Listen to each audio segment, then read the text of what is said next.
माझे नाव अजय आहे. मी वाहतुकीच्या गर्दीत उभा होतो. तेव्हा एक 12 वर्षांची निरागस मुलगी अनवाणी पायाने कळवळत रस्त्यावर रुमाल विकत होती. तिच्या चेहऱ्यावर निरागसपणा होता, पण परिस्थितीची मार स्पष्ट दिसत होती. तेवढ्यात अचानक एक भटक्या मुलाने कोणत्याही कारणाशिवाय तिला जोरदार थप्पड मारली. ती लहानशी जीव डगमगली आणि थेट माझ्या गाडीसमोर पडली. त्या क्षणी माझे मन धडधडले. मी ताबडतोब गाडी थांबवली आणि धावत जाऊन तिला उचलले. तिच्या डोळ्यात अश्रू होते, पण आवाजात कुठलीही तक्रार नव्हती. मला का कुणास ठाऊक, पण तिच्यावर इतकी दया आली की मी तिला माझ्या गाडीत बसवली. ती बसताच ती गोड गोड गोष्टी बोलू लागली. तिच्या निरागस आवाजात साधेपणा आणि प्रेम दोन्ही जाणवत होते. तिने सांगितले की तिची आई दिवसभर शिवणकाम करते आणि ती स्वतः रस्त्यावर रुमाल विकून आईला मदत करते. तिची प्रत्येक गोष्ट माझ्या मनाला भिडत होती. तिला पाहून मला माझ्या मुलीची स्नेहाची आठवण झाली, जी अगदी तसेच भोळेपणाने बोलायची. मी तिच्या बोलण्यात इतका हरवून गेलो की क्षणभर हेही विसरलो की घरी माझी पत्नी माझी वाट पाहत असे. त्या दिवशी हवामानही जणू तिच्या कथेचा भाग बनले होते. जोरदार पाऊस सुरू झाला होता आणि माझी गाडी ही रस्त्यात बिघडली होती. त्यामुळे मी रस्त्याच्या कडेला उभा राहून पाऊस थांबण्याची वाट पाहत होतो. तेव्हा ती निरागस मुलगी माझ्या गाडीसमोर आली होती. तेव्हा तिने सांगितले की आज तिला रुमाल विकून दूध घेऊन घरी जायचे होते, पण 2 मुलांनी तिचे सगळे रुमाल हिसकावून नेले. हे सांगतानाही तिने कोणाची तक्रार केली नाही. फक्त हलकसं हसून आपल्या जुन्या भाऊलीशी खेळू लागली, जिला ती प्रेमाने राणी म्हणायची. पाऊस थांबला तेव्हा मी गाडी सुरू केली आणि तिला म्हणालो की बेटा, आता तू रस्ता सांग. तू कुठे राहतेस? मी तुला तुझ्या घरी सोडतो. तिने डोके हलवून होकार दिला आणि मला सरळ जाण्याचा इशारा केला. आम्ही एका निर्जन रस्त्यावर वळलो. थोड्या वेळाने ती एका मोठ्या झाडाकडे इशारा करत म्हणाली की काका, तिथून गल्लीत वळा. ती गल्ली फार तुटलेली आणि अंधाराने भरलेली होती. तिथे ना स्ट्रीट लाईट होती, ना व्यवस्थित प्रकाश. फक्त काही घरांसमोर लटकलेले कमकुवत बल्ब चमकत होते, जणू अंधाराशी लढा देत होते. तिने जुन्या लाकडी दरवाजाच्या घराकडे इशारा केला आणि म्हणाली की काका, हेच माझे घर आहे. मी गाडी थांबवली. घरात घनदाट अंधार पसरला होता आणि चारही बाजूंना विचित्र शांतता होती. मी हसून तिला म्हणालो की बेटा, आपल्या आईला माझ्याकडून नमस्कार सांग. ती दरवाजा उघडून उतरणार होती, पण तिचे पाय डगमगत होते. तिने माझ्याकडे असे पाहिले जणू तिच्या मनात आभार कमी आणि एखादी अनोखी भीती जास्त होती. मी तिच्या त्या नजरेतला अर्थ समजू शकलो नाही.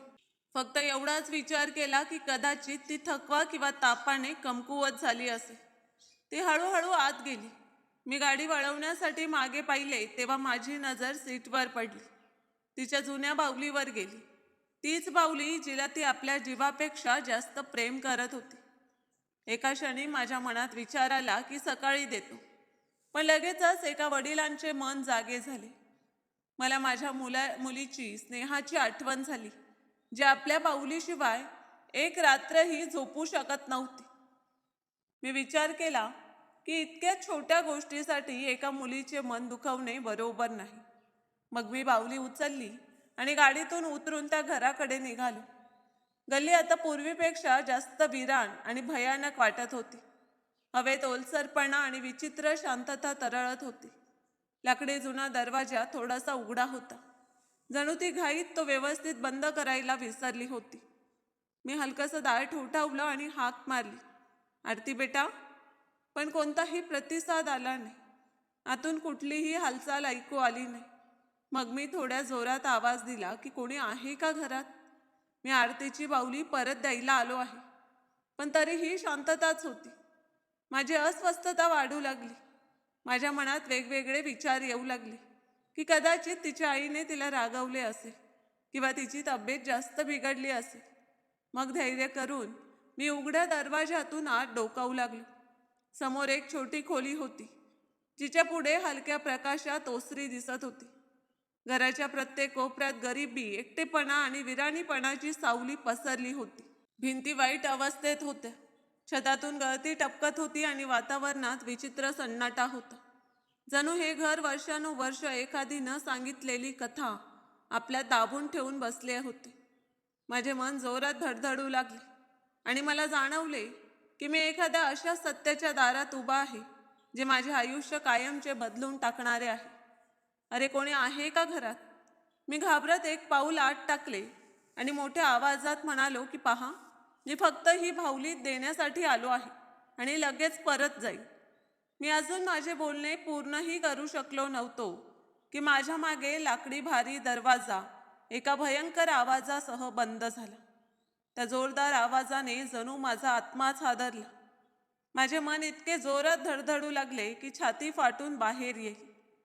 माझ्या कानात माझ्याच धडधडींचा आवाज घुमत होता आणि संपूर्ण शरीर घामाने भिजले होते.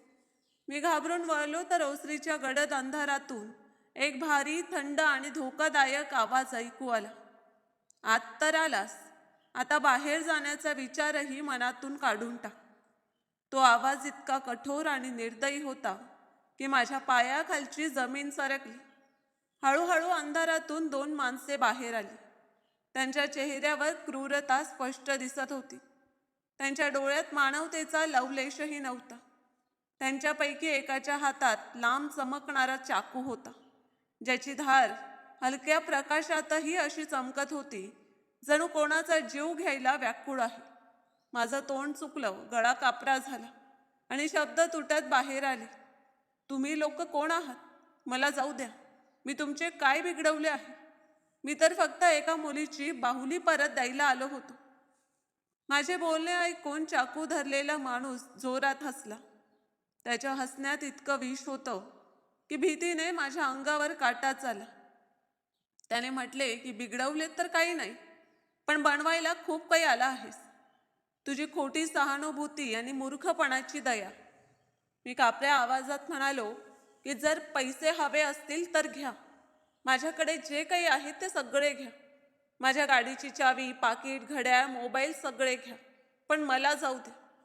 दुसरा माणूस, जो वयाने मोठा आणि जास्त धोकादायक वाटत होता, तो हळूहळू माझ्या जवळ आला आणि थंड श्वास सोडत म्हणाला की इतकी घाई कशाला? अजून तर खेळ सुरू झाला आहे.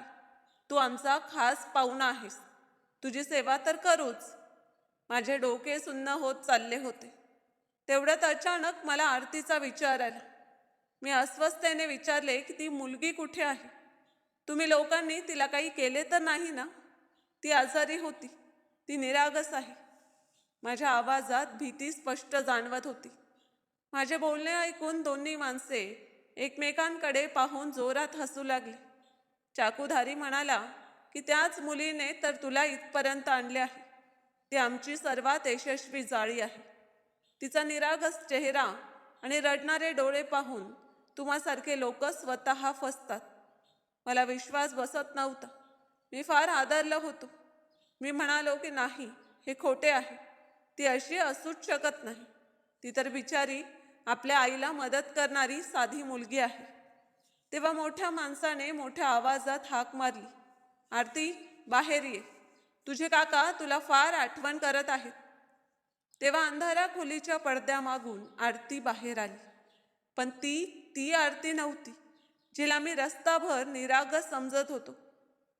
तिच्या चेहऱ्यावर ना निरागसपणा होता ना भीती. तिचे डोळे थंड आणि रिकामे होते, जणू त्यात कुठलीही भावना उरली नव्हती. तिने माझ्याकडे एक नजर टाकली ज्यात आपलेपणा नव्हता, तर थंड उदासीनता आणि चतुराई होती.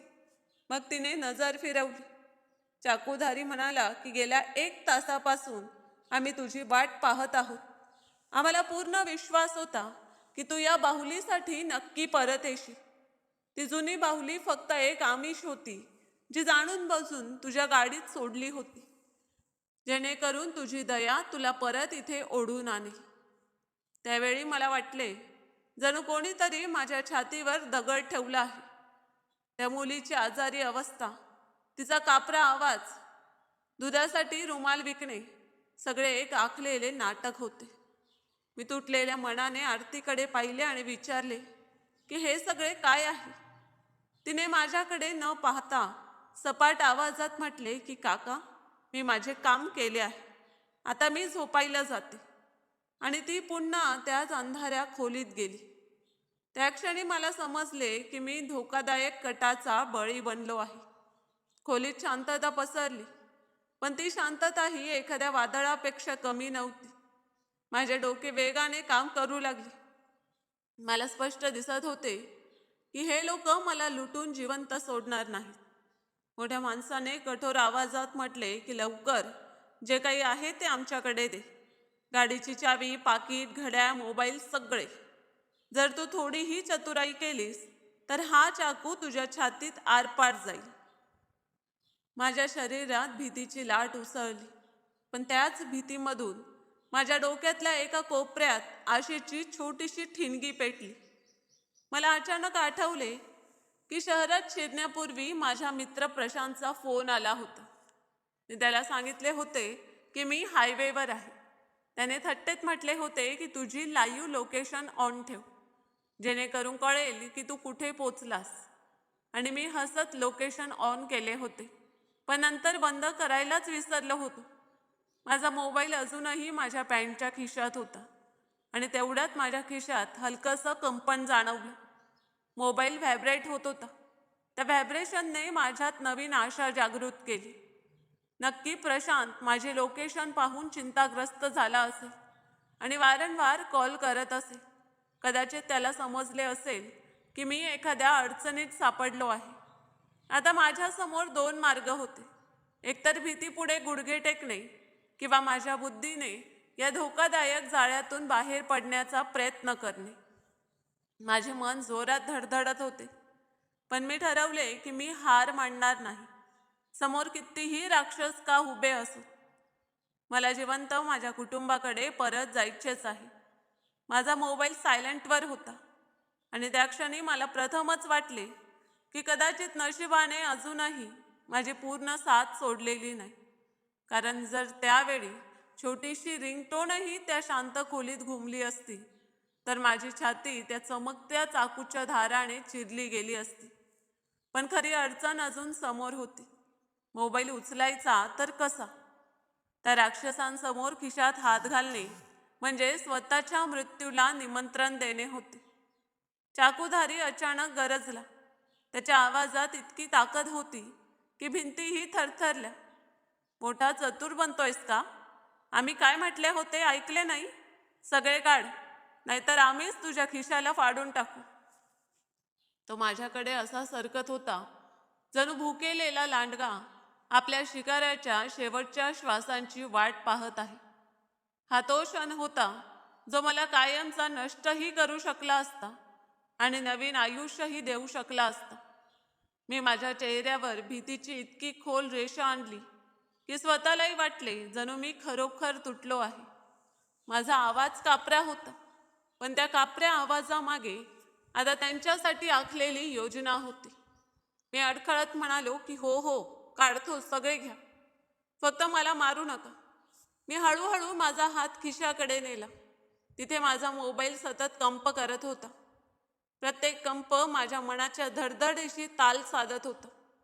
असे वाटत होते जणू माझ्या खिशात बंद ते छोटंसं उपकरण माझ्या नशिबाचे दार ठोठावत आहे. माझ्या बोटांनी पाकिट पकडण्याच्या बहाण्याने मोबाईलची थंड स्क्रीन स्पर्शली. माझा श्वास गळ्यात अडकला. जर त्यांना थोडीशीही शंका आली तर सगळे संपेल. एका क्षणासाठी वेळ जणू थांबला होता.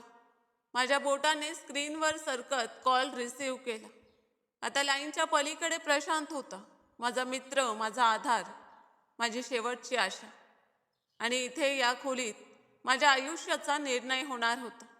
मी माझे पाकीट काढले आणि त्यांच्याकडे वाढवले, पण त्या क्षणी मी माझ्यातल्या भित्र्या माणसाला धक्का देऊन बाजूला केले.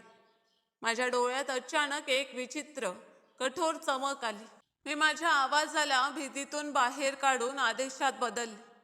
तुम्ही लोकांनी मला एखादा साधा माणूस समजून ठेवला आहे का? माझ्या या अचानक बदललेल्या रूपाने त्यांना क्षणभर आश्चर्याचा धक्का दिला.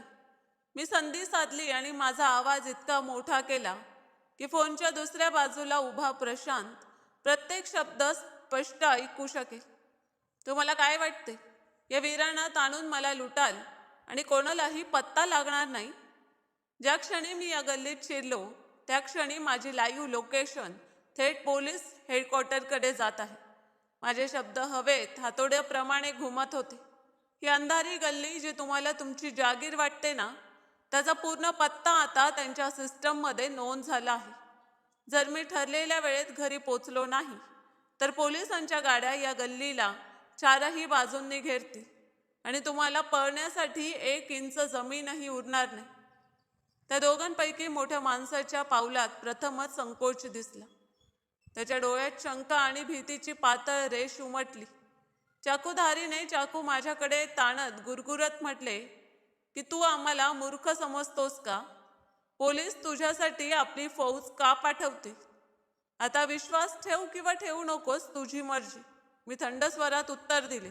पण लक्षात ठेव, जर अर्ध्या तासात मी घरी पोचलो नाही तर हा प्रकार फक्त लूटमारीचा राहणार नाही, तो अपहरण आणि खुनाच्या प्रयत्नात बदलणार आणि मग तुम्हा दोघांचं बाकीचं आयुष्य तुरुंगाच्या अंधाऱ्या कोठडीत सडत जाईल.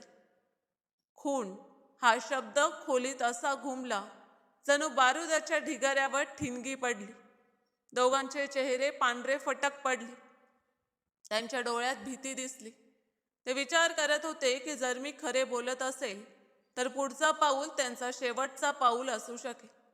माझे मन अजूनही छातीमध्ये वादळाप्रमाणे धडधडत होते, पण मी माझ्या चेहऱ्यावर दगडासारखी शांतता चिकटवून ठेवली होती. मला माहीत होते की हा खेळ आता नसांच्या ताकदीचा नाही तर डोक्याच्या मजबूतीचा आहे. जर या क्षणी मी भीती दाखवली तर सगळे संपेल. खोलीत असा सन्नाटा पसरला जणू संपूर्ण जग श्वास रोखून उभे आहे. मी आतून पूर्णपणे तुटत होतो, पण बाहेरून पर्वतासारखा मजबूत उभा होतो. आता निर्णय त्यांच्या हातात होता आणि माझे नशीब त्या पातळ दोरीवर लटकले होते जी फोनच्या त्या अंधारातील लाईनद्वारे प्रशांतपर्यंत पोचत होती. मी जाणवले होते की आता खेळ आपल्या शेवटच्या वळणावर पोचला आहे. त्यामुळे मी माझा सर्वात मोठा आणि शेवटचा पत्ता खेळण्याचा निर्णय घेतला. मी खोल श्वास घेतला आणि कापऱ्या पण स्पष्ट आवाजात म्हणालो की पहा, मला माझे जीवन प्रिय आहे आणि तुम्हाला फक्त मालमत्तेची गरज आहे. तुम्हाला जे काही हवे ते मी तुम्हाला देतो, फक्त मला जिवंत जाऊ द्या. मी माझे पाकिट काढले आणि त्यांच्या समोर जमिनीवर फेकले. हे घ्या, यात सुमारे 400 रुपये रोख आहेत. माझी सगळी कार्डही यात आहेत. ATM क्रेडिट सगळे तुम्ही ठेवा. त्यांच्या डोळ्यात लोभाची चमक स्पष्ट दिसू लागली. ते दोघे झुकून पाकिट असे पाहू लागले जणू वाळवंटात भटकलेला माणूस पाणी पाहतो. मी माझ्या मनगटातून माझी मौल्यवान घड्याळ काढली. ते घड्याळ माझ्या वर्षांच्या मेहनतीचे चिन्ह होते. किमान 1,00,000 रुपये किमतीचे होते. मी तेही जमिनीवर सरकवले आणि म्हणालो की हेही ठेवा. त्यांच्या श्वासांची गती बदलली होती. आता त्यांच्या चेहऱ्यावर क्रूरतेपेक्षा लोभ जास्त हावी होता. आणखी काय आहे तुझ्याकडे? चाकूधारी माणसाने, ज्याचे नाव संतोष होते, त्याने शंका भरलेल्या नजरेने विचारले. माझा मोबाईल, मी उत्तर दिले आणि एक क्षण थांबलो. तेच छोटंसं उपकरण माझ्या जीवनाची शेवटची दोर होती आणि तो देणं म्हणजे जगाशी माझा शेवटचा संपर्क तोडणं. काढ लवकर, संतोष गरजला. मी खोल श्वास घेतला आणि म्हणालो की ठीक आहे, पण एक अट आहे. कसली अट? मोठ्या माणसाने डोळे बारीक करून विचारले. मी फोनवरून पोलिसांची ट्रॅकिंग बंद करतो तुमच्यासमोर, जेणेकरून तुम्ही लोक आरामात इथून निघू शकाल. हा आणखी एक डाव होता. मला फक्त प्रशांतला हेच विश्वासात आणायचे होते की मी अजूनही धोक्यात आहे आणि परिस्थिती गंभीर आहे. मी मोबाईल काढला, स्क्रीनकडे असे पाहिले जणू एखादी सेटिंग बंद करत आहे. तर प्रत्यक्षात मी स्क्रीन अशी पकडली होती की कॉल अजूनही चालू राहील. मग मी मोबाईल त्यांच्याकडे फेकला. घ्या आता, हा देखील तुमचा झाला. माझ्याकडे जे काही होते ते सगळे त्यांच्या पायांवर पडले होते. मी निराधार, असहाय्य आणि जगापासून तुटलेला उभा होतो. आता माझी सुरक्षा फक्त प्रशांतच्या समजूतदारपणावर आणि पोलिसांच्या वेगावर अवलंबून होती. मोठ्या माणसाने सगळा सामान गोळा केला, पण संतोष अजूनही मला शंकेने पाहत होता. भाऊ, मला हे ठीक वाटत नाही.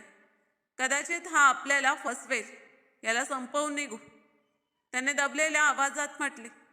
नाही, मोठ्या माणसाने त्याला रोखले. जर याची गोष्ट खरी झाली तर आपण फार वाईट फसू. याने आपले सगळे सामान आपल्याला दिले आहे. याला आत बंद करू आणि निघू. जोपर्यंत कोणी इथे पोहोचेल तोपर्यंत आपण फार दूर गेलेलो असू. हे ऐकून माझ्या सुकलेल्या श्वासात थोडा जीव परत आला. किमान सध्या तरी ते मला मारण्याचा विचार सोडत होते. याला आतल्या खोलीत बंद कर आणि बाहेरून कुंडी लाव, मोठ्या माणसाने आदेश दिला. संतोषने मला जोराने धक्का दिला. मी डगमगत त्याच अंधाऱ्या खोलीकडे गेलो जिथून आरती बाहेर आली होती. ती खोली छोटी, दमछाक करणारी आणि गळतीने भरलेली होती. त्याने मला आत ढकलले आणि बाहेरून लोखंडी कुंडी चढवली. कुंडी लावण्याचा आवाज माझ्या कानात हातोड्याप्रमाणे घुमला. मी दरवाजाला कान लावून ऐकले. ते हळू आवाजात बोलत होते. कदाचित पळण्याची तयारी करत होते. प्रत्येक सरकणारा सेकंद माझ्यासाठी शतकांसारखा होता. काय प्रशांतने माझी गोष्ट समजली असेल? काय पोलीस रस्त्यात असतील की ही माझ्या जीवनाची शेवटची रात्र आहे? तेवढ्यात अचानक बाहेरचे आवाज थांबले आणि एक भयानक सन्नाटा पसरला. तेव्हा दुरून येणाऱ्या एका गाडीचा आवाज ऐकू आला. तो आवाज हळूहळू जवळ येत होता. माझे मन आशेने धडधडू लागले. हा कोणत्याही सामान्य गाडीचा आवाज नव्हता. त्यात एक भारीपणा होता. एक विशेष प्रकारचा आवाज, जसा पोलिसांच्या जीपचा असतो. मग खिडकीतून निळ्या दिव्याची हलकी झलक खोलीत चमकली आणि सोबत सायरनचा फार हलका आवाज ऐकू आला, जो लगेच बंद केला गेला. मी समजलो की पोलीस छापा मारण्याच्या पद्धतीने आले आहेत. प्रशांतने केवळ माझा इशारा समजला नाही तर लगेच कार्यवाही केली. बाहेर गडबड माजली. अरे, हे खरोखर पोलीस आहेत. संतोषचा घाबरलेला आवाज घुमला. अरे, शांत राहा. आपण मागच्या दरवाजाने निघू. लवकर कर, सामान उचल. दुसऱ्या माणसाने घाईघाईने म्हटले, पण त्याचा आवाजही थरथरत होता. माझ्या धोक्याची घंटी वाजली की जर ते मागून पळून गेले तर मी इथे अडकून राहीन किंवा त्याहून वाईट होईल. जर संतोष पळण्यापूर्वी मला संपवायला परत आला तर मग? मी पूर्ण ताकदीनिशी दरवाजा ठोठावू लागलो आणि ओरडलो, मी इथे आहे. मला आत बंद केले आहे. माझा आवाज ऐकून बाहेर गोंधळ अधिक तीव्र झाला. मग घराचा मुख्य दरवाजा जोरदार आवाजासह उघडला. पोलिसांचा भारी आवाज घुमला. शस्त्रे खाली ठेवा. जिथे आहात तिथे थांबा. संतोष आणि त्याचा साथीदार मागे पळत होते. मी शेवटचे धैर्य गोळा केले आणि लाकडी कमकुवत दरवाजावर खांद्याने पूर्ण ताकदीनिशी धडक मारली. पहिली धडक, दुसरी धडक, मग तिसऱ्या धडकेवर जुनं लाकूड फुटलं आणि दरवाजा उघडला. मी डगमगत बाहेर आलो. समोरचे दृश्य एखाद्या चित्रपटासारखे होते. एक पोलीस अधिकारीने मोठ्या माणसाला जमिनीवर दाबून ठेवले होते, पण संतोष जास्त चपळ होता. त्याने कॉन्स्टेबलला धक्का दिला आणि त्याच दरवाजाकडे पळाला जिथून मी बाहेर आलो होतो. त्याला पाहताच माझ्यातली सगळी भीती राग झाली आणि त्याच्या जागी उकळता राग भरला. हा तोच माणूस होता जो काही वेळापूर्वी माझ्या मृत्यूचा निर्णय घेणार होता. आता खेळ पलटला होता. शिकारी पळत होता आणि शिकार त्याच्या मागे उभा होता. हा तोच माणूस होता ज्याने कितीतरी निरागस लोकांना आपल्या जाळ्यात फसवले होते. जसा संतोष माझ्या अगदी जवळून गेला, मी एक क्षणही वाया घालवला नाही. कोणत्याही संकोचाशिवाय मी वाघासारखा त्याच्यावर झडप घातली. माझ्या नसात धावणारा राग आणि आत जळणारी आग त्या क्षणी फुटली. मी त्याची मान आणि कॉलर पूर्ण ताकदीनिशी पकडली आणि त्याला जोराने मागे ओढले. तो अचानक झालेल्या या हल्ल्याने स्वतःला सावरू शकला नाही आणि पुढच्या क्षणी आम्ही दोघे जमिनीवर जोरात पडलो. मी त्याच्या छातीवर चढून बसलो आणि पूर्ण ताकदीनिशी ओरडलो, मी तुम्हाला असे जाऊ देणार नाही. माहीत नाही तुमच्यासारखे लोक माझ्यासारख्या किती निरागस लोकांना फसवत आणि लुटत आले आहेत. माझ्या शब्दात फसवल्या जाण्याचे दुःख स्पष्ट जाणवत होते. त्यापूर्वी की तो स्वतःला सोडवण्याचा प्रयत्न करेल, 2 कॉन्स्टेबल वेगाने धावत आले आणि त्यांनी त्याला धरले. काही सेकंदात त्यांच्या हातात हातकडी घातली गेली. त्याची अक्कड, त्याचा घमेंड आणि त्यांची बनावट ताकद सगळे क्षणात संपले होते. काही मिनिटात संपूर्ण वातावरण पोलिसांच्या कठोर देखरेखीत आले. एक वरिष्ठ इन्स्पेक्टर माझ्या जवळ आले. त्यांच्या चेहऱ्यावर गांभीर्य होते, पण आवाजात शांतता. त्यांनी विचारले की तुम्ही ठीक आहात का? तुम्हीच अजय आहात ना? तुमच्या मित्र प्रशांत साहेबांनी आम्हाला बातमी दिली होती की तुम्ही इथे अडचणीत सापडला आहात. मी खोल श्वास घेत म्हणालो की हो, मी ठीक आहे. तुम्हा लोकांचे खूप खूप आभार.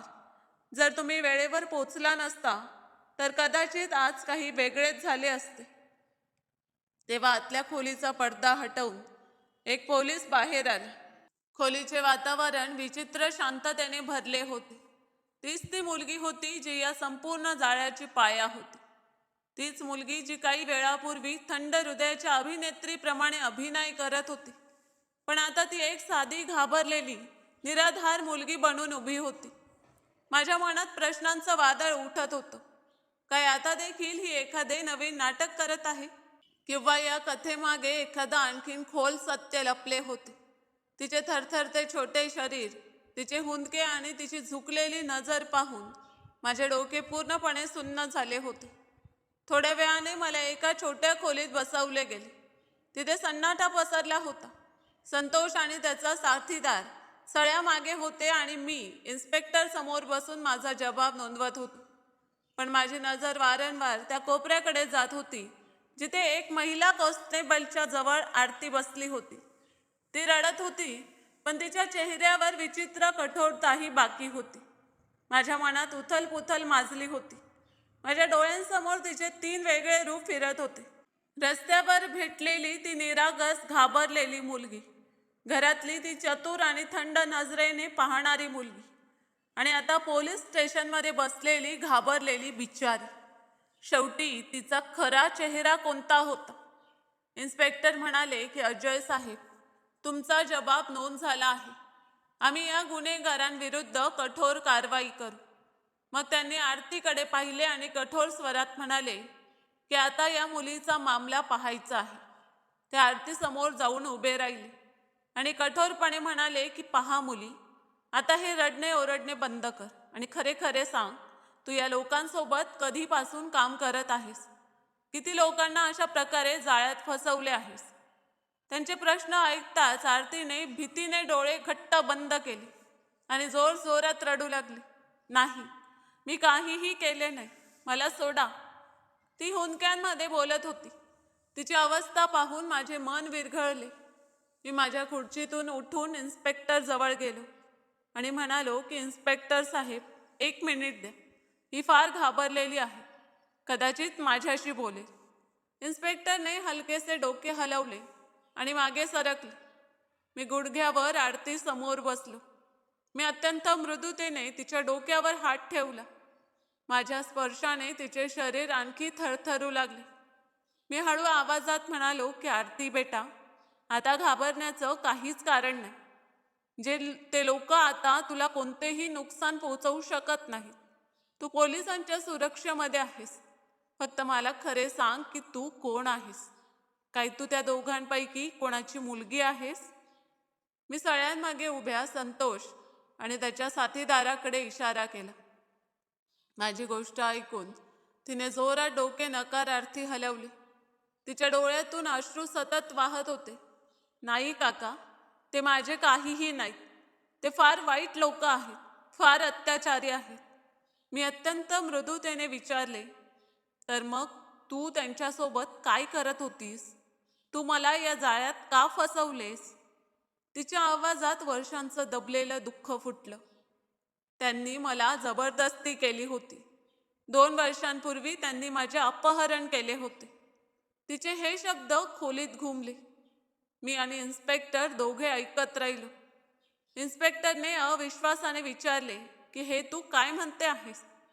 ती कापत्या आवाजात म्हणाली की हो, मी शाळेतून घरी येत होते तेव्हा त्यांनी मला गाडीत जबरदस्ती बसवली. त्या दिवसापासून आजपर्यंत मी त्यांच्या कैदेत आहे. ते माझ्याकडून असे काम करवतात. मी गांभीर्याने विचारले, कसे काम? तर ती अश्रू पुसत म्हणाली की ते मला रस्त्यावर सोडतात आणि स्वतः दूर लपून माझ्यावर नजर ठेवतात. मला जबरदस्ती करतात की मी लोकांकडून मदत मागावी, आजारीपण आणि मजबुरीचे नाटक करावे. मग जो कोणी माणूस सहानुभूती दाखवतो त्याला फसवून लुटतात. जर मी नकार दिला तर ते मला मारतात, उपाशी ठेवतात आणि सतत धमकावतात. तिची प्रत्येक गोष्ट माझ्या मनावर घाव करत होती. आता सत्य समोर आले होते. ती मुलगी गुन्हेगार नव्हती, तर या संपूर्ण गटाची सर्वात मोठी शिकार होती. मला गाडी बिघडल्याने किंवा इतर बहाण्याने श्रीमंत दिसणाऱ्या लोकांकडून मदत मागावी लागते. जेव्हा कोणी तुमच्यासारखा दयाळू माणूस मदतीसाठी थांबतो तेव्हा मी त्याला घरी घेऊन येते, आणि जर कोणी नकार दिला तर ते मला मारतात, अनेक दिवस खायला देत नाहीत. तिने रडत आपली बाही वर केली. तिच्या नाजूक मनगटावर जुने जखमांचे निशाण होते. त्यांचा एक माणूस नेहमी माझ्यावर नजर ठेवतो. मी पळू शकत नव्हते, ना कोणाला काही सांगू शकत होते. आता मला समजले, जेव्हा मी बाहुली देण्यासाठी घरात आलो तेव्हा काय झाले. ती म्हणाली की त्यावेळी संतोष काका कोपऱ्यात लपले होते. ते मला घुरत होते आणि मला आदेश होता की जसे तुम्ही आत आलात मी माझे काम करून खोलीत जावे. जर मी थोडीही घाबरले किंवा तुमच्याशी सहानुभूती दाखवली तर ते तुम्ही गेल्यावर मला खूप मारतील. तिची कथा ऐकून माझे काळीज तोंडात आले. ही मुलगी गुन्हेगार नव्हती, ही तर स्वतः त्यांची सर्वात मोठी शिकार होती. 2 वर्षांपासून कोणत्या यातनातून जात होती याचा विचार करूनच माझा आत्मा थरथरला. इन्स्पेक्टर साहेब म्हणाले की याचा अर्थ ही मुलगी त्यांच्या गुन्ह्याची सर्वात महत्त्वाची साक्षीदार आहे आणि स्वतः गुन्हेगारही. आम्हाला हिच्या आई वडिलांचा शोध घ्यावा लागेल. मी उठून आरतीला जवळ केले आणि तिच्या डोक्यावर हात फिरवला. तिने मला घट्ट पकडले, जणू मीच तिचा शेवटचा आधार आहे. मी इन्स्पेक्टरकडे पाहिले आणि म्हणालो की इन्स्पेक्टर साहेब, या मुलीला तिच्या आई वडिलांशी भेटवणे आता माझी जबाबदारी आहे. मी तिच्या घरवाल्यांना शोधण्यात तुमची सर्व शक्य मदत करेन. मी या मुलीला तिच्या घरी पोहोचवूनच शांत होईल. इन्स्पेक्टरने माझ्या गोष्टीशी सहमती दर्शवली आणि आरतीचा तपशिलात जबाब घेण्यासाठी एक महिला पोलीस अधिकारीला बोलावले. मी तिथेच बसलो आणि त्या मुलीला पाहत राहिलो. ती हुंदक्यांमधून तुटक फुटक आठवणींमध्ये आपल्या 2 वर्षांपूर्वीच्या जीवनाची कहाणी सांगत होती. तिच्या प्रत्येक शब्दात अशी यातना होती जी फक्त तीच जाणवू शकत होती. थोड्या वेळाने इन्स्पेक्टर माझ्या जवळ येऊन बसले. अजय साहेब, या मुलीने सांगितले ते ऐकून तर भानच हरपले.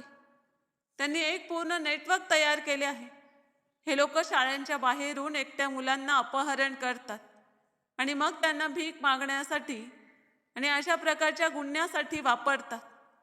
तर आता पुढे काय होणार इन्स्पेक्टर साहेब? हिच्या घरच्यांचा शोध लागेल का? मी विचारले. हो, आम्ही पूर्ण प्रयत्न करू, इन्स्पेक्टर म्हणाले. पण अडचण ही आहे की मुलीला आपल्या शहराच्या नावाखेरीज इतर काहीही नीट आठवत नाही. तिला आपल्या आई वडिलांचा फोन नंबर किंवा घराचा पत्ता आठवत नाही.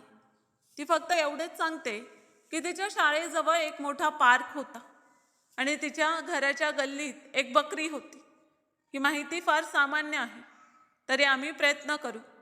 मी निराशाने डोके हलवले. याचा अर्थ हा शोध फार लांब चालू शकतो. पण बेटा, तुला आपल्या शहराचे नाव तरी आठवते ना? मी आरतीला विचारले. जेव्हा ती जबाब देऊन मोकळी झाली, तिने अश्रू भरलेल्या डोळ्यांनी माझ्याकडे पाहिले आणि म्हणाली की हो काका, माझ्या शहराचे नाव भागलपूर आहे. मी म्हणालो की हे तर फार मोठे शहर आहे. तिथे कोणाला अशा प्रकारे शोधणे फार कठीण होईल. त्याच वेळी एक कॉन्स्टेबल त्या दोन्ही गुन्हेगारांना चौकशीसाठी दुसऱ्या खोलीत नेत होता. तेव्हा त्या मोठ्या माणसाने जाता जाता आरतीला इतक्या रागीट नजरेने पाहिले की ती घाबरून माझ्या मागे लपली. घाबरू नकोस बेटा, मी तिला धीर दिला. हा आता तुला काही करू शकत नाही.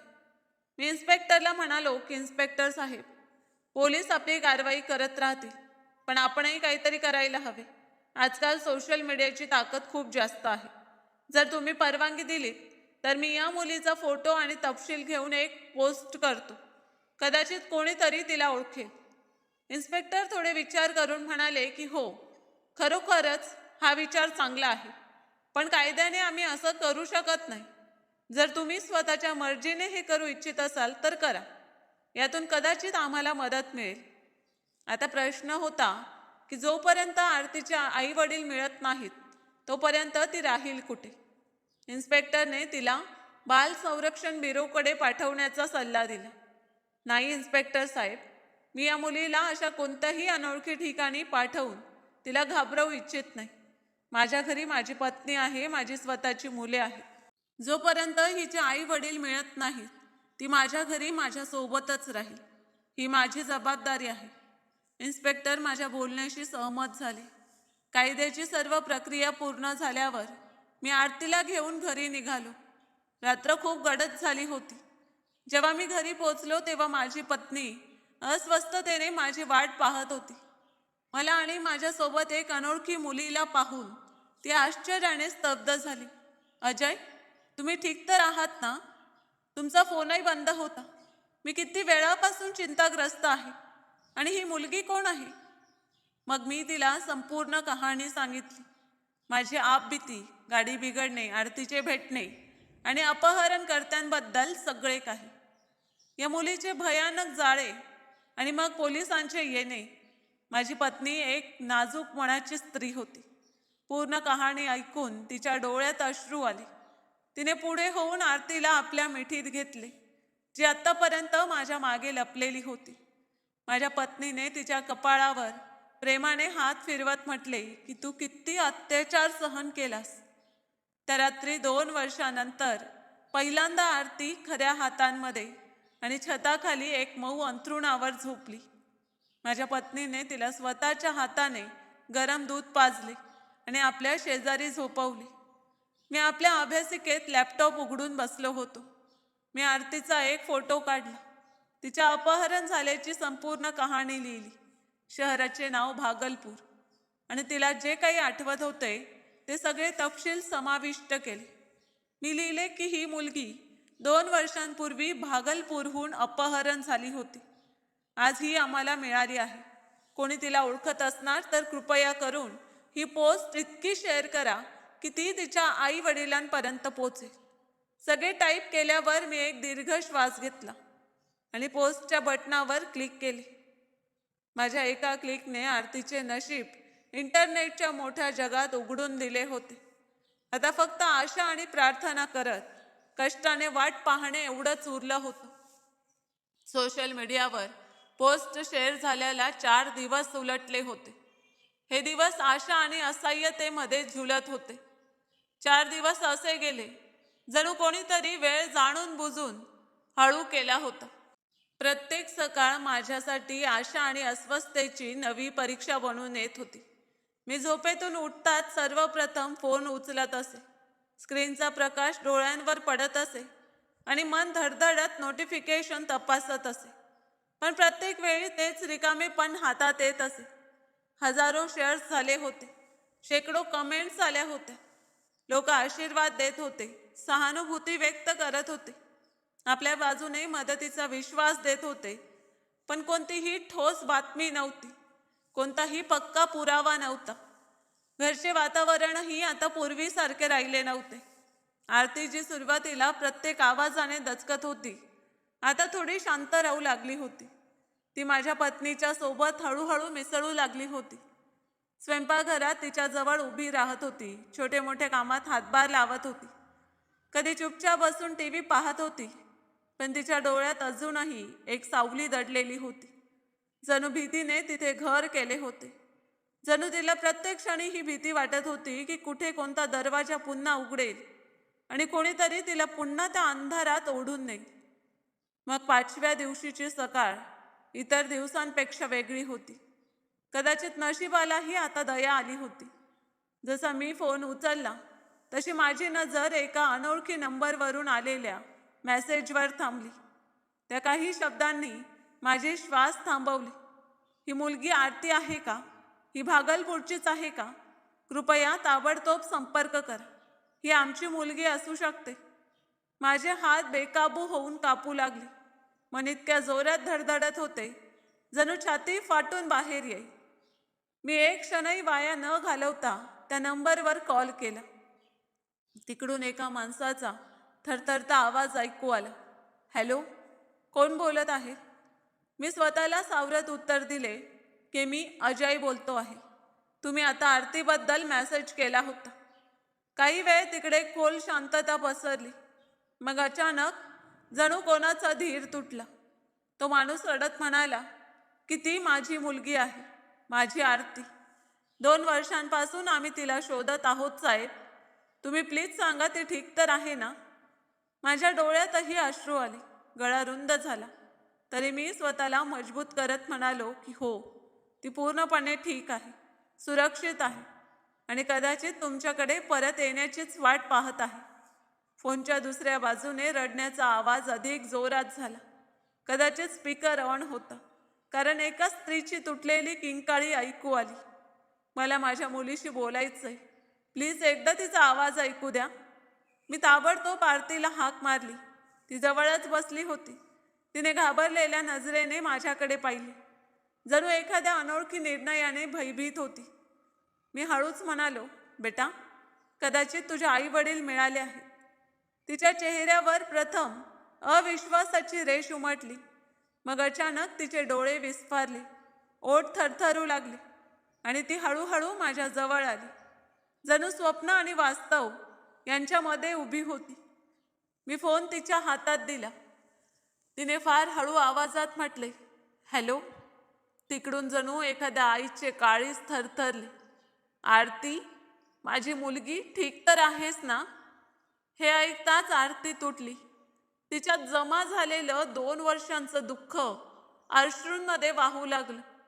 आई, एवढंच एक शब्द निघाला आणि ती ढसाढसा रडू लागली. त्या क्षणी खोलीत उपस्थित प्रत्येक माणसाच्या डोळ्यात पाणी आले. माझी पत्नी अश्रू पुसत भिंतीचा आधार घेत उभी राहिली. ते दृश्य असं होतं ज्यात यातनाही होती, सात्वनाही होती आणि एक दीर्घ प्रतीक्षाही होती. 2 वर्षांचा दुरावा काही सेकंदात आकुंचित होत होता. फोनवर दीर्घ संवाद झाला. त्यांनी आपली संपूर्ण माहिती दिली. नाव, पत्ता, जुन्या शाळेचा तपशील सगळे जुळत होते. प्रत्येक गोष्ट सत्याची साक्ष देत होते. आता कोणतीही शंका उरली नव्हती की ते खरोखर आरतीचे खरे आई वडील आहेत. त्याने दुसऱ्याच दिवशी येण्याचे वचन दिले. त्या रात्री घरात विचित्र शांतता होती आणि आनंदही होता, पण एक हलकी उदासीही होती. कारण आम्हाला माहीत होते की आता आरती आम्हाला सोडून आपल्या खऱ्या घरी जाईल. आरती माझ्या पत्नीच्या शेजारी बसली होती. तिने तिचा हात घट्ट धरला होता. जणू पुन्हा वेगळे होण्याची भीती अजूनही आत कुठेतरी जिवंत होती. मी तिच्या जवळ बसलो आणि तिच्या डोक्यावर हात फिरवत म्हणालो की बेटा, आता तू आपल्या खऱ्या घरी जाशील, आपल्या आई वडिलांकडे. तिने माझ्याकडे पाहिले. तिच्या डोळ्यात अश्रू होते, पण यावेळी त्यात भीतीच्या जागी चमक होती, आशेचा प्रकाश होता. तिने हळू विचारले, काका, तुम्ही मला विसरून तर जाणार नाही ना? माझ्या गळ्यात शब्द अडकले. मी हसण्याचा प्रयत्न केला आणि म्हणालो की नाही बेटा, काही नातेसंबंध रक्ताने नव्हे तर मनाने बनतात आणि जे मनाने बनतात ते कधीच संपत नाही. दुसऱ्या दिवशी सकाळी दरवाजाची बेल वाजली. तो आवाज जणू एखाद्या नव्या सुरुवातीचा ठोठाव होता. मी दरवाजा उघडला तर समोर एक माणूस आणि एक स्त्री उभी होते. दोघांचे डोळे सुजलेले होते. चेहऱ्यावर थकवा होता, पण आशेची शेवटची किरण अजूनही जिवंत होती. त्यांची नजर माझ्या मागे उभी आरतीवर पडली आणि पुढच्या क्षणी त्यांचे जग थांबले. आरती, तिचे आई वडील तिघे एकमेकांकडे धावले. ते मिलन असे होते की पाषाण हृदयाचा माणूसही रडावा. आई आपल्या मुलीला छातीशी धरून वारंवार तिच्या चेहऱ्यावर चुंबन घेत होती. वडील तिला इतक्या मजबूतीने धरून होते जणू आता जीवनात कधीही तिला नजरेआड होऊ देणार नाही. आरती ही रडत वारंवार म्हणत होती, आई बाबा तुम्ही आलात. मी आणि माझी पत्नी चुपचाप उभे राहून ते दृश्य पाहत होतो. आमच्या आत एक विचित्र शांतता उतरत होती. जणू एखादी अपूर्ण जबाबदारी पूर्ण झाली होती. जणू वरच्या देवाने आम्हाला हे चांगले काम करण्यासाठी निवडले होते आणि आज ते काम पूर्ण झाले होते. थोड्या वेळाने ते दोघे माझ्या जवळ आले. त्या माणसाने माझे हात धरले. त्याच्या डोळ्यात कृतज्ञता आणि अश्रू दोन्ही होते. साहेब, तुम्ही आम्हाला आमचे जीवन परत दिले. आम्ही तुमचे हे उपकार कधीच विसरणार नाही. मी त्याचा हात मजबूतीने धरला आणि म्हणालो की हे कोणतेही उपकार नाहीत, ही फक्त मानवता आहे आणि मानवतेचं कोणतंही कर्ज नसतं. आरती जाण्यापूर्वी माझ्या जवळ आली. तिने मला घट्ट मिठी मारली. तिचा छोटासा आवाज माझ्या कानात घुमला, काका तुम्ही माझे हिरो आहात. माझ्या डोळ्यातही अश्रू आले, पण मी स्वतःला सावरत म्हणालो की नेहमी आनंदात राहा बेटा आणि कधीही घाबरू नकोस. ती आपल्या आईचा हात धरून हळूहळू दरवाजा बाहेर गेली. मी दरवाजावर उभा राहून तिला तेव्हापर्यंत पाहत राहिलो जेव्हापर्यंत ती माझ्या नजरेआड झाली नाही. आता घर पुन्हा पूर्वीसारखे शांत झाले, पण आता त्या भिंतींमध्ये एक कथा बसली होती. दुःखाची, आशेची आणि मानवतेच्या विजयाची कथा. मी आपल्या अभ्यासिकेत बसलो होतो. समोर तोच लॅपटॉप उघडा होता जिथून हे सगळे सुरू झाले होते. पण आज मनात विचित्र समाधान होते. त्या रात्री मी बऱ्याच काळानंतर शांततेत झोपलो होतो, कारण आज मला विश्वास बसला होता की या जगात वाईटपणा कितीही ताकदवान असला तरी शेवटी विजय नेहमी मानवतेचाच होतो. त्या रात्रीनंतर जीवन हळूहळू आपल्या पूर्वीच्या गतीने परत येत असल्याचे दिसू लागले होते. पण सत्य हे होते की सगळे पूर्वीसारखे झाले तरी पूर्वीसारखे राहिले नव्हते. घर तेच होते, भिंती त्या होत्या, खोल्या त्याच होत्या, पण प्रत्येक कोपऱ्यात आरतीच्या उपस्थितीची एक हलकी सावली जाणवत होती. असे वाटत होते जणू पायऱ्यांजवळ उभी राहून ती आत्ता हाक मारेल किंवा ड्रॉइंग रूमच्या सोफ्यावर बसून निरागस प्रश्न विचारेल. माझी पत्नी अनेकदा तिच्याबद्दल बोलत असे. कधी अचानक तिच्या आवडीचे जेवण बनवत असे, कधी बाजारात छोटी केस क्लिप पाहून थांबत असे आणि मग स्वतःच शांत होत असे. तिच्या डोळ्यात एक विचित्र रिकामेपण येत असे, जणू आणखी एका मुलीची आई होण्याचे भान. आरती काही दिवसांसाठी तिच्या जीवनात आली आणि मग चुपचाप परत गेली. मीही अनेकदा फोन उचलत असे, गॅलरी उघडून तिचे फोटो पाहत असे. ते फोटो ज्यात ती पहिल्यांदा खुलून हसली होती, ते फोटो ज्यात तिने माझ्या पत्नीचा पदर धरलेला होता आणि स्वतःला आरशात पाहत होती. मी विचार करत असे, एक छोट्याशा भेटीने जीवनाचे अर्थ कसे बदलले. एक अनोळखी मुलगी कधी आपलेपणाच्या दोरीने बांधल्या गेली हे कळलेच नाही. सुमारे 1 आठवडा उलटला असेल. एका संध्याकाळी जेव्हा सूर्य मावळत होता आणि घरात हलकी शांतता पसरली होती, माझ्या फोनची रिंग वाजली. स्क्रीनवर नाव चमकले, आरतीचे बाबा. मी न विचार करता फोन उचलला. यावेळी त्यांच्या आवाजात पूर्वीसारखे थरथरणे नव्हते, तर एक स्थिरता होती, एक समाधान होते. अजय, आम्हाला तुमच्याशी भेटायचे आहे. तुम्हाला काही अडचण नसेल तर. मी ताबडतोब म्हणालो की यात विचारायचे काय आहे. तुम्ही लोक जेव्हा हवे तेव्हा येऊ शकता. हे घर तुमचेच आहे. त्यांनी काही क्षण थांबून म्हटले की नाही, यावेळी तुम्ही आमच्या घरी या, भागलपूर. आरती तुम्हाला खूप आठवण करते. ती रोज तुमच्याबद्दल विचारते. भागलपूर हे नाव ऐकताच माझ्या आत जणू अनेक दृश्य एकदम जागे झाले. तेच शहर जिथे ही कथा सुरू झाली होती, त्या गल्ल्या, तीच भीती, तेच अनोळखी रस्ते. पण यावेळी तिथे जाण्याचा अर्थ भीती नव्हता, तर एक शांततापूर्ण भेट होती. मी काही क्षण शांत राहिलो, मग हलक्या हास्यासह म्हटले की मी नक्की येईन. 2 दिवसानंतर मी भागलपूरसाठी निघालो. रस्ताभर आठवणी माझ्यासोबत प्रवास करत होत्या. ती सुनसान सडक जिथे मी आरतीला पहिल्यांदा पाहिले होते, तिचा निरागस चेहरा, ते भीतीने भरलेले डोळे आणि मग ते भयानक घर जिथे जीवन आणि मृत्यूमधील अंतर फक्त काही क्षणांचे राहिले होते. पण यावेळी मी त्याच कथेच्या एका नव्या वळणाकडे जात होतो, जिथे भीतीच्या जागी सांत्वन होते. जेव्हा मी त्यांच्या घराबाहेर पोचलो तेव्हा दरवाजावरच आरती उभी होती. यावेळी तिच्या चेहऱ्यावर ते निरागस हास्य पूर्णपणे परत आले होते. डोळ्यात भीतीची सावली नव्हती, तर आपलेपणा आणि सुरक्षेची चमक होती. काका, तुम्ही आलात? ती आनंदाने ओरडली आणि धावत मला मिठी मारली. मी तिला घट्ट मिठी मारली. कशी आहेस माझी बहादूर मुलगी? तर ती हसून म्हणाली की आता पूर्ण ठीक आहे. आता मला काही भीती वाटत नाही. घरातले वातावरण प्रेम आणि समाधानाने भरलेले होते. भिंतीवर तिचे जुने फोटो लावलेले होते, ज्यात ती शाळेच्या युनिफॉर्ममध्ये हसताना, कधी सायकल चालवताना, कधी आई वडिलांसोबत केक कापताना दिसत होती. ते घर आता पूर्ण वाटत होते, जणू तुटलेली कडी पुन्हा जोडली गेली होती. जेवणाच्या टेबलावर बसून आम्ही बोलत होतो तेव्हा आरतीच्या वडिलांनी एक अशी बातमी दिली की त्या बातमीने मला मनातून हलवून टाकलं. त्यांनी म्हटले की अजय साहेब, पोलिसांनी त्या गँगचे उरलेले सदस्यही पकडले आहेत. मी दचकलो. खरोखर? तर त्यांनी डोके हलवले. हो, तुम्ही दिलेल्या माहिती आणि आरतीच्या धैर्यपूर्ण साक्षीमुळे संपूर्ण नेटवर्क समोर आले. अनेक इतर मुलीही आज मुक्त झाल्या, ज्या महिन्यांपासून बेपत्ता होत्या. हे ऐकून माझ्या अंगावर शहारे आले. त्या एका क्षणी मला जाणवले की त्या दिवशी जे काही झाले ते फक्त योगायोग नव्हता.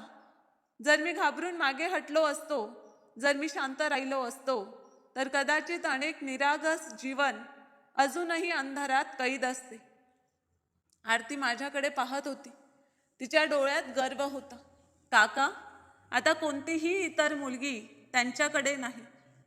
तिची ही गोष्ट ऐकून माझ्या मनात जी शांतता उतरली ती कोणत्याही विजयापेक्षा मोठी होती. ही जाणीव की एका निर्णयाने अनेक घरांमध्ये प्रकाश परत आणला. संध्याकाळ होऊ लागली आणि जेव्हा मी परत जाण्यासाठी उठलो तेव्हा आरतीचा चेहरा हलकासा उदास झाला. तिने हळूच विचारले, तुम्ही पुन्हा याल ना मला भेटायला? मी तिच्या डोक्यावर हात ठेवला आणि म्हणालो की जेव्हा बोलवशील तेव्हा येईल. हे वचन आहे माझे. तिने हसून विचारले, पक्का? मी म्हणालो की हो, पूर्णपणे पक्का. जेव्हा मी तिथून निघालो तेव्हा यावेळी मनात कोणतीही भीती नव्हती, कोणतंही ओझं नव्हतं, तर एक अतिशय खोल शांतता होती. जणू जीवनाने त्या दिवशी मला एक जबाबदारी देऊन योग्य मार्ग दाखवला होता. प्रवासात मी विचार करत होतो की कदाचित आपण सर्व आपल्या रोजच्या जीवनात स्वतःला सामान्य समजतो, पण जेव्हा वेळ आपल्याला एखाद्या वळणावर उभा करतो तेव्हा आपला एक निर्णय दुसऱ्याची संपूर्ण दुनिया बदलू शकतो. त्या दिवशी मी मनापासून जाणवले की मानवता कोणतीही मोठी ताकद मागत नाही, ती फक्त योग्य वेळी योग्य पाऊल उचलण्याचे धैर्य मागते. आणि जेव्हा ते धैर्य जागे होते तेव्हा अंधार कितीही गडद असो, प्रकाश आपला मार्ग बनवतोच. परतीच्या त्या दीर्घ प्रवासात खिडकीबाहेर वेगाने मागे सरकणारे झाडे पाहत मी आतून एक अनोख्या शांततेत बुडत चाललो होतो. जणू एखादी अर्धवट राहिलेली कथा अखेर योग्य शेवटापर्यंत पोचल्यासारखं वाटत होतं. हवा पूर्वीसारखीच होती, रस्ते तेच होते, आकाशाचा रंगही तसाच होता, पण माझ्या आत काही बदलले होते. आता जगाकडे पाहण्याचा दृष्टिकोन पूर्वीसारखा राहिला नव्हता. प्रत्येक दृश्य, प्रत्येक चेहरा, प्रत्येक क्षण मला पूर्वीपेक्षा अधिक अर्थपूर्ण वाटू लागला होता. जेव्हा मी घरी पोचलो तेव्हा दरवाजावर माझी पत्नी उभी होती. तिने माझ्या डोळ्यात पाहिले आणि एक शब्दही न विचारता सगळे समजले की माझ्या आत जे वादळ इतके दिवस चालू होते ते आता थांबले आहे. मी फक्त हळू म्हणालो की ती आनंदी आहे आणि तिच्या चेहऱ्यावर जे हास्य आलं त्याने जणू आमचा सारा थकवा, सारे भय आणि सारी अस्वस्थता विरघळून नाहीशी झाली. तिला एका क्षणात वाटले जणू आम्ही एखादी दीर्घ आणि कठीण परीक्षा पार केली आहे. दिवस पुन्हा आपली गती पकडू लागले. काम, घरच्या जबाबदाऱ्या, रोजच्या धावपळी सगळे सामान्य दिसू लागले. पण आता त्याच्या आत एक खोल स्थिरता होती. मी पूर्वीसारखा घाईघाईत राहत नव्हतो. आता मी थांबून ऐकत असे, थांबून विचार करत असे आणि छोट्या छोट्या आनंदांना जाणवत असे. जणू जीवनाने मला हळू होणे शिकवले होते. अनेकदा रात्री छतावर जाऊन आकाशाकडे पाहत तारकांमध्ये हरवून जात असे आणि विचार करत असे, जर त्या दिवशी मी गाडी थांबवली नसती, जर मी आपल्या भीतीवर विजय मिळवला नसता, तर कदाचित आजही आरती एखाद्या अंधाऱ्या खोलीत कैद असती. कदाचित अनेक इतर निरागस चेहरे त्याच शांततेत घुसमटत असते. याचा विचार करून माझ्या अंगावर शहारे उभे राहतात. पण त्याच सोबत मनात एक शांतता उतरते की त्या दिवशी मी भीती नव्हे तर मानवता निवडली होती. काही दिवसानंतर एका संध्याकाळी दरवाजाची बेल वाजली. मी दरवाजा उघडला तर एक कोरिअर बॉय उभा होता. त्याने एक छोटेसे पाकिट माझ्या हातात दिले आणि निघून गेला. पाकिट हलके होते, पण ते हातात घेतात माझ्या मनाची धडधड वेगवान झाली. जणू त्यात एखादी अमूल्य वस्तू लपलेली होती. जेव्हा मी ते पाकिट उघडले तेव्हा आत एक सुंदर फ्रेम होता. त्यात आरतीचा हसणारा फोटो लावलेला होता. तिचे हास्यपूर्ण निश्चिंत होते. जणू तिच्या जीवनातील प्रत्येक अंधार खरोखर नाहीसा झाला होता. फोटोच्या खाली छोट्या अक्षरात लिहिले होते, माझ्या हिरोसाठी, आणि सोबत हृदयाचे चिन्ह बनवलेले होते. माझे डोळे आपोआप ओले झाले. त्या फ्रेमला हातात धरून मी काही क्षण तसाच उभा राहिलो, जणू वेळ थांबला होता. सोबत एक छोटं पत्रही होते, आरतीच्या निरागस लिखाणात लिहिलेले, काका, आता मला भीती वाटत नाही. आता मी रोज शाळेत जाते, मित्रांसोबत खेळते आणि प्रत्येक रात्री शांततेत झोपते. आई म्हणते की तुम्ही एखाद्या देवदूतासारखे आला होता, पण मला वाटते तुम्ही माझे स्वतःचे आहात. मी मोठी झाल्यावर तुमच्यासारखी बनू इच्छिते, कोणाची तरी मदत करणारी.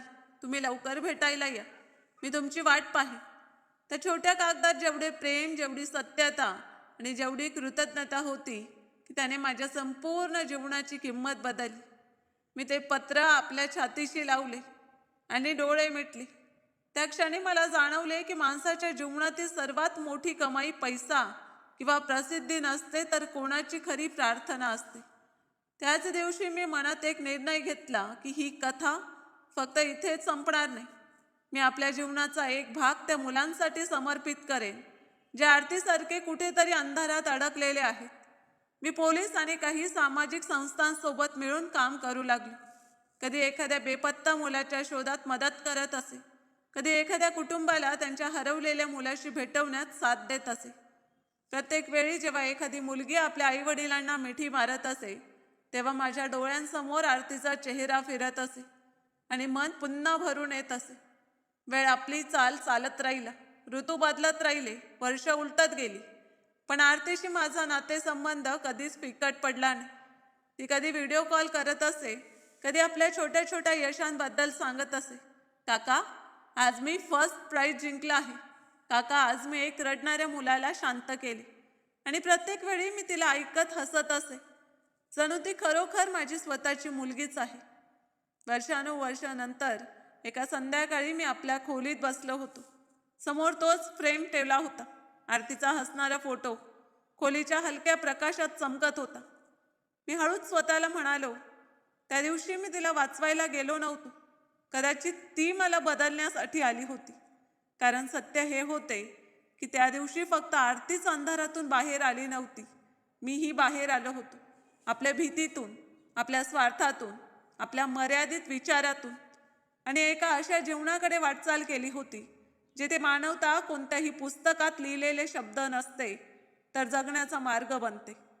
ही कथा इथेच संपत नाही, कारण प्रत्येक दिवशी कुठेतरी कोणीतरी आरती आजही प्रतीक्षा करत आहे, एखाद्या अशा माणसाची जो एक क्षण थांबून विचारेल की बेटा काय झाले आहे.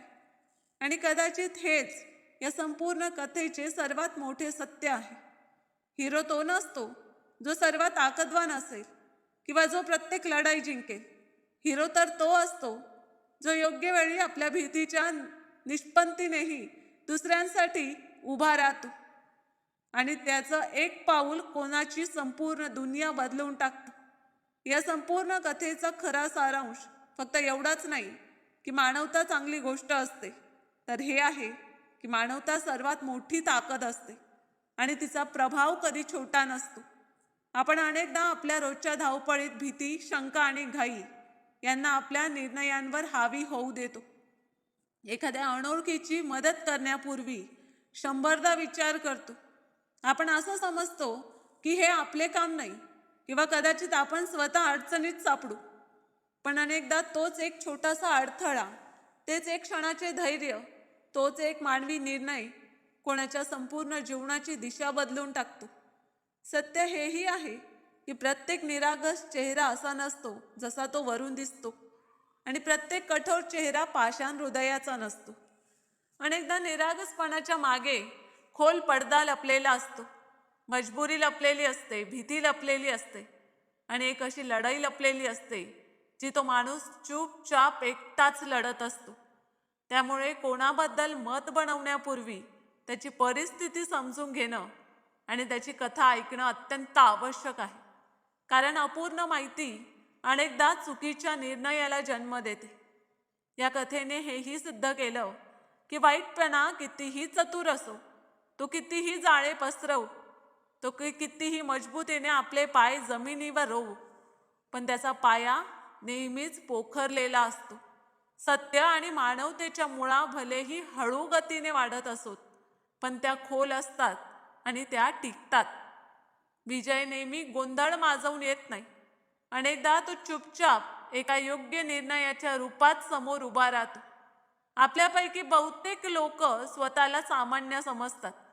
आपल्याला वाटते की एक आपल्याच निर्णयांमुळे काय फरक पडेल, आपण एकटे काय बदलू शकतो. पण इतिहास साक्षी आहे की मोठे बदल नेहमी एका माणसाच्या धैर्याने सुरू झाले. योग्य वेळी घेतलेला एक छोटासा योग्य निर्णय एका कुटुंबाची नव्हे तर अनेक जीवनांची दिशा बदलू शकतो. त्यामुळे जेव्हा जीवन तुम्हाला एखाद्या वळणावर उभं करेल, जिथे एक बाजू भीतीची असेल आणि दुसरी बाजू मानवतेची, तेव्हा लक्षात ठेवा की तुम्ही निवडलेला मार्ग फक्त तुमच्यासाठी नव्हे तर इतर कोणाच्या तरी भविष्यासाठीही महत्त्वाचा ठरू शकतो. कारण कधी-कधी जग बदलण्यासाठी मोठी ताकद लागत नाही, फक्त एक खरं हृदय आणि एक साहसी पाऊल पुरेसं असतं. तर मित्रांनो, आशा करते की तुम्हाला आमची कहाणी आवडली असेल. कहाणी आवडली असेल तर व्हिडिओला लाईक करा, जास्तीत जास्त शेअर करा आणि चॅनलवर नवीन आहात तर चॅनलला सबस्क्राईब करायला विसरू नका. धन्यवाद.